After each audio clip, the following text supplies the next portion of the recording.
নমস্কার বন্ধুরা, আপনারা দেখছেন education and knowledge YouTube channel. রাজ্য রাজনীতি তথা বিশ্বের সবচেয়ে বড় গণতন্ত্রের উৎসবে মেতেছে গোটা দেশ।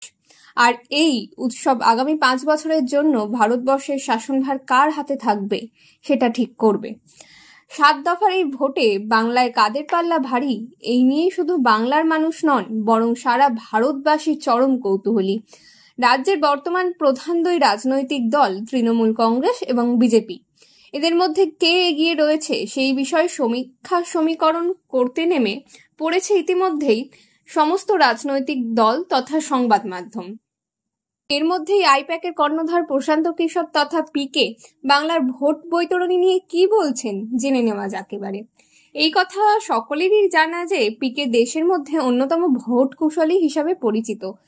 বিগত লোকসভা এবং বিধানসভা নির্বাচনে যে সমস্ত দলের হয়ে তিনি কাজ করেছেন তার সাফল্যের হার প্রায় 100%। তাই তার সমীকরণ বা ভবিষ্যৎবাণী একেবারে ফেলে দেওয়ার মতো তো নয়।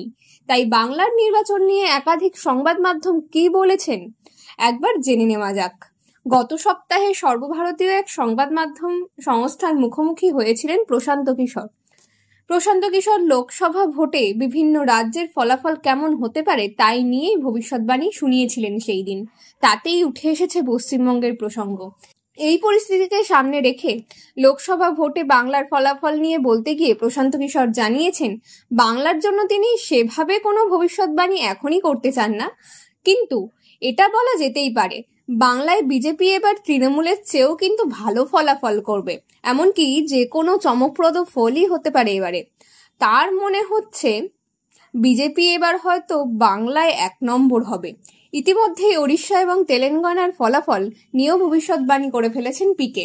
তার মতামত অনুযায়ী ওড়িশায় নিশ্চিতভাবে বিজেপি 1 নম্বরেই থাকবে, এতে কোনো সন্দেহের কিচ্ছু নেই। তেলেঙ্গানায় প্রথম না হলেও দ্বিতীয়তে তো পদ্মফুলের ব্রিগেডের নাম উজ্জ্বল থাকবেই। উল্লেখ্য, এই রাজ্যের শাসক দল তৃণমূলের হয়ে 21 বিধানসভা নির্বাচনের রণকৌশল ঠিক করার দায়িত্ব ছিল পিকের সংস্থার আইপ্যাকের ওপরেই। তিনি নিজেও মমতা বন্দ্যোপাধ্যায়, অভিষেক বন্দ্যোপাধ্যায়ের শীর্ষস্থানীয় নেতৃত্বের সঙ্গে বসে স্ট্র্যাটেজি বানিয়েছিলেন একসময়। ভোটের ফল বার হওয়ার পর দেখা যায় 294 আসনের মধ্যে রেকর্ড 213 আসনে জিতে তৃতীয়বার বাংলায় ক্ষমতায় এসেছিল তৃণমূল কংগ্রেস।